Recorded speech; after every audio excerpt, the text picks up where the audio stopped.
Hey everyone, welcome back to Sara Retires. I want to start with a question, and I want you to actually sit with it for a second. What if the year you finally retire is the same year your body sends you the bill? That's not me being dramatic. That's what the data actually says for the average American. And today I'm going to walk you through a number that almost nobody talks about, your healthy life expectancy, and why waiting until 65 to retire might be quietly working against you. By the end of this video, you'll know exactly where the US ranks compared to other countries, why we're retiring later even as our health window is shrinking, and, most importantly, what you can actually do about it, starting this year. Not someday, this year. If you're new here, I'm Sara, and this channel is all about helping you retire on your terms, not just on a calendar date some HR department picked for you. Let's get into it. What is healthy life expectancy, and why most people have never heard of it? So most of us are familiar with life expectancy, the average age someone is expected to live to. But there's a second, much more important number that almost nobody plans around: healthy life expectancy. This is the average age at which people start losing their health in a serious, lasting way, meaning the point where a chronic illness, a major diagnosis, or a mobility issue starts limiting what they can actually do. It's tracked globally, and researchers have compiled it into country-by-country comparisons that are honestly a little eye-opening. Here's why this number matters so much more than plain life expectancy. You can be alive at 85, but if your healthy years ran out at 66, that's nearly 20 years of life where your options are shrinking, not expanding. Retirement isn't just about having years left, it's about having good years left. Years where you can actually travel, play with your grandkids on the floor, hike, garden, dance at a wedding, not years spent managing appointments and medications. The country-by-country comparison, and the gut punch number for America. Let's look at how different countries stack up on healthy life expectancy. Japan tops the list. The average person there keeps their health until around age 74. Singapore and South Korea are right behind, both a little over 73. Then you've got Switzerland, Cyprus, Israel, Spain, France, Iceland, and Italy, all clustering in that low to mid-70s range. Now here's the number that should stop you in your tracks. The United States comes in dramatically lower than every single one of those countries, down around 66 years old. Read that again. Countries like Italy and France are seeing their citizens stay healthy into their early to mid-70s. In America, the average healthy life expectancy is roughly 66. Now hold that number next to this one. The traditional, textbook retirement age in the US is 65. Do you see the problem?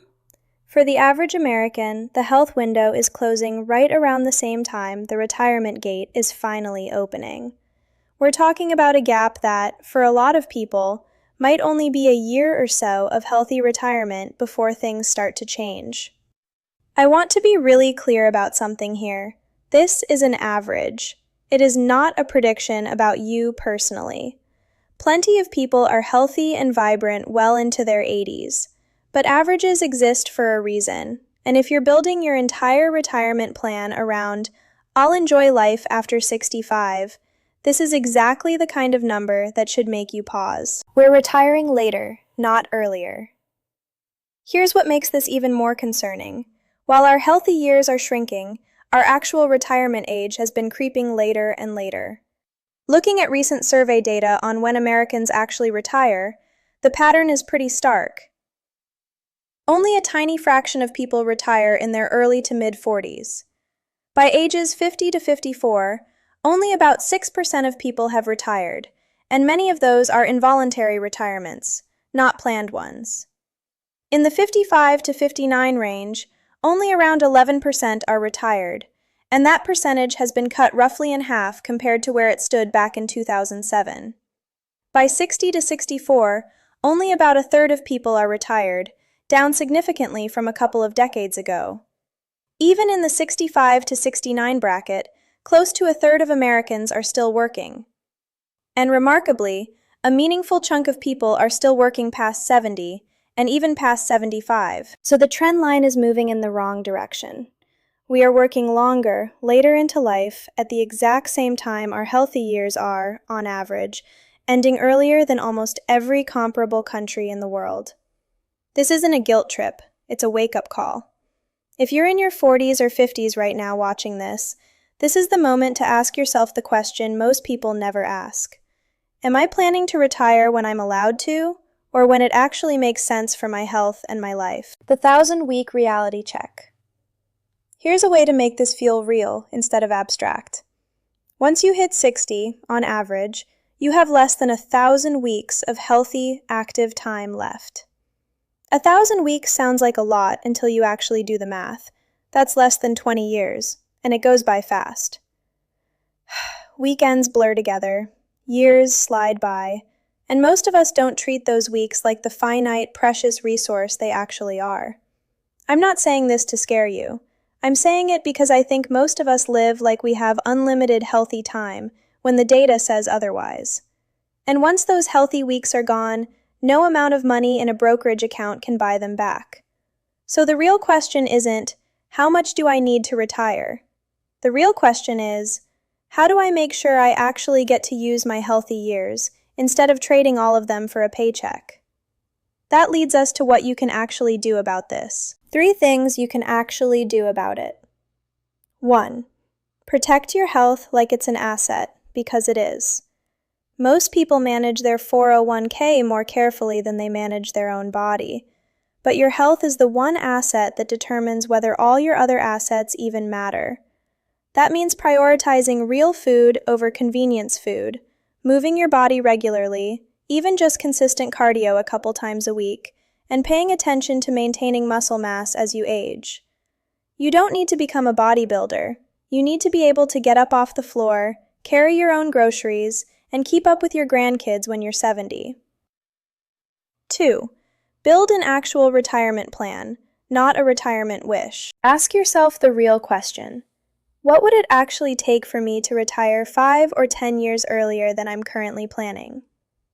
For a lot of people, the gap is smaller than they assume. It usually comes down to 3 basic habits.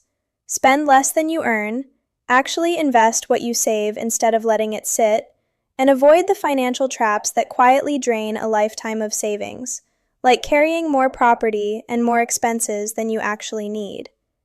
None of this replaces a conversation with a licensed financial professional who knows your full situation, but the framework itself is simple, even if sticking to it isn't always easy.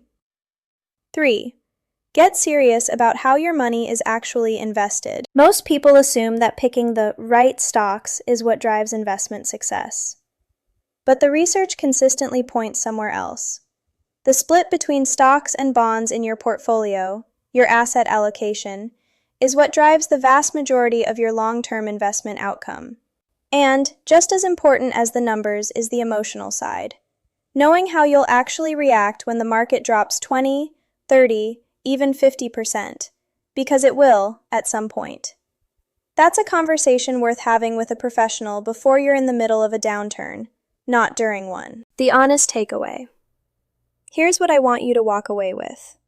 None of this means you're doomed to lose your health at 66. It means the data is handing you a warning most people never see, and giving you time to act on it while it still matters. Look at your own health. Look at your family history.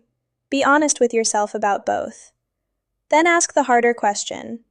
If you only had a certain number of truly healthy years left, are you spending them the way you actually want to? That's not meant to depress you. It's meant to hand you back some control. Closing plus CTA. If this video gave you something to think about, that's exactly what it's here for. Retirement isn't just a number on a calendar. It's a countdown on your healthy years. And the sooner you plan around that reality, the more of those years you actually get to enjoy. If you found this helpful, hit subscribe so you don't miss the next video, where I'll walk through 5 specific reasons to retire as early as you realistically can. Think of it as part 2 of this conversation. Drop a comment and let me know. Does this change how you're thinking about your own retirement age? I read every single comment, so I'll see you down there. This is Sara Retires. I'll see you in the next one.